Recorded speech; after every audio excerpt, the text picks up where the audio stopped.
Hello, you are with BBC Wiltshire. Good morning. I hope you are very well today. I'm Marie Lennon with you through this morning as always. Now, I want to know if you were out and about and you witnessed someone having a cardiac arrest or a heart attack, whether a colleague, a friend or a family member or a total stranger, would you know what to do?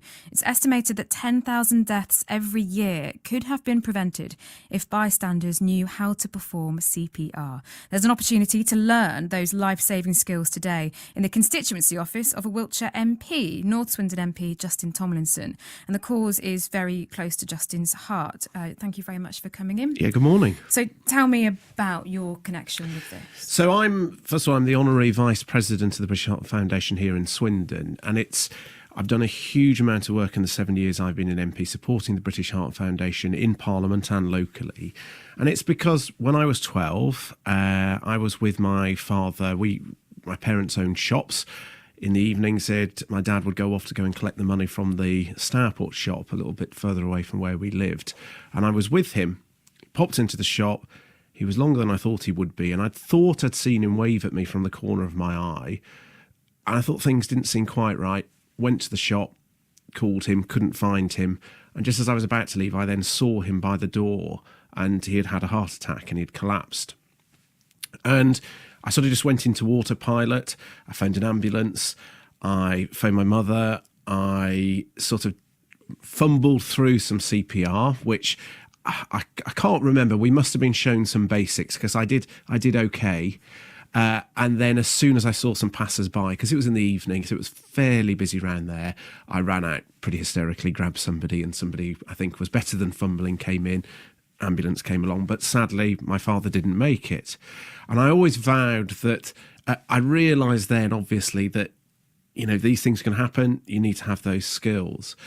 And when I met with the British Heart Foundation when I first got elected and we talked about this, I was determined that this should become part of the national curriculum, so we can build a lifesaver, an army of lifesavers. Because the reality is there's about 30,000 cardiac arrests a year.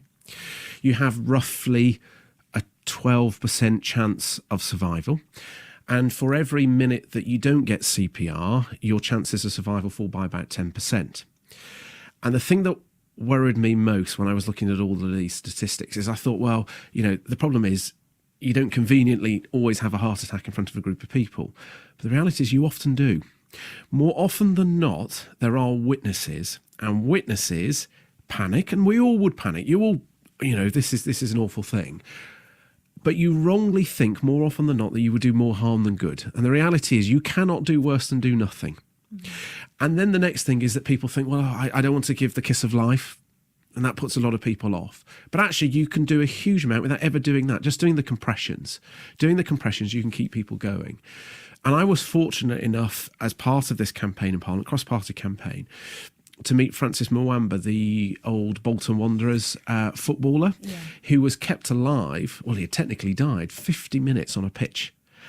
And he's now there to live that story. So I've been pushing every year that we get this into the national curriculum. We're making some progress. We've still got some way to go, so that every child, it would be 0.2% of their national curriculum time. But here today, we've got two sessions. One this morning where the staff at the Orbital Shopping Park, where my office is based, are coming to have a session. And then we've got a session for the public at 12 o'clock today. All are welcome. We've got spaces left. I have the kettle ready. I will be making people cups of tea as a reward. And it really genuinely can make a difference.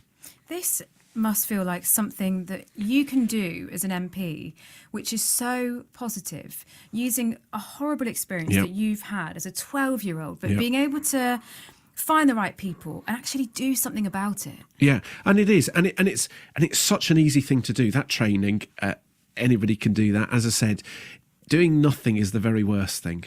Doing something can make such a big difference. That increasing your survival. You're 3 times more likely to survive if somebody's had a go and try to give you that support.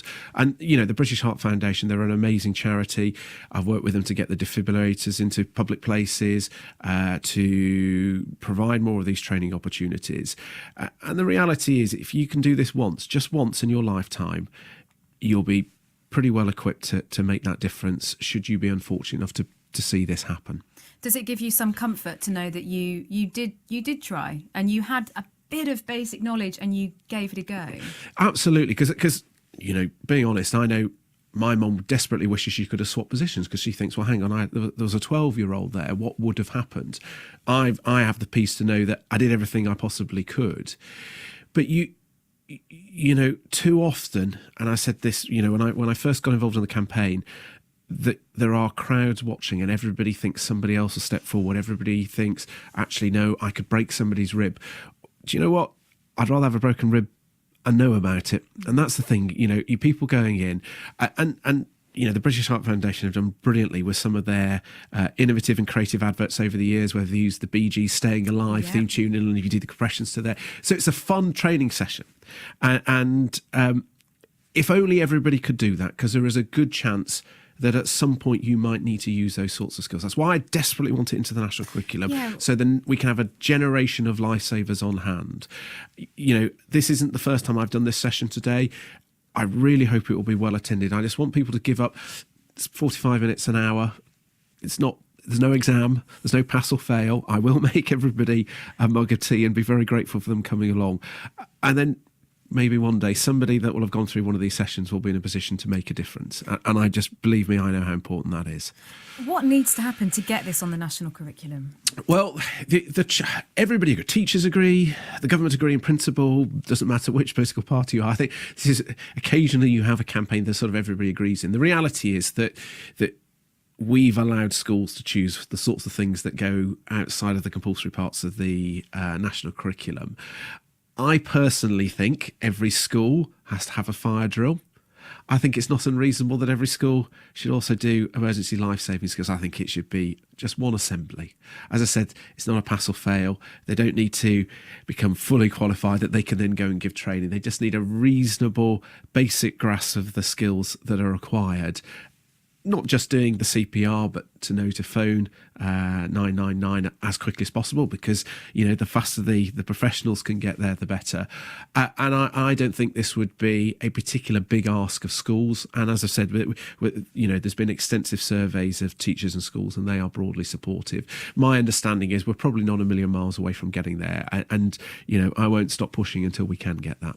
Okay, so today, where do people need to go? What time? So they need to go to my office, the Orbital Shopping Park in North Swindon, just down from the Asda and Costa, Marks and Spencer's, as people would know it there, and turn up at 12 o'clock. They can either let our office know in advance they're coming if they want to put in a pre-order for their mug of tea, or they can just turn up. They'll be made very, very welcome. And it's the British Heart Foundation who are doing the training, so professionals, people who are very good at this. There's a very good video that demonstrates everything, and look forward to seeing anybody who can join us today. Well, thank you very much for your time Pleasure. This morning, Justin. Really good to hear from you. Justin Tomlinson, Conservative MP for North Swindon. That training is happening today, completely free, including some tea as well. There's absolutely no excuse if you're in the area.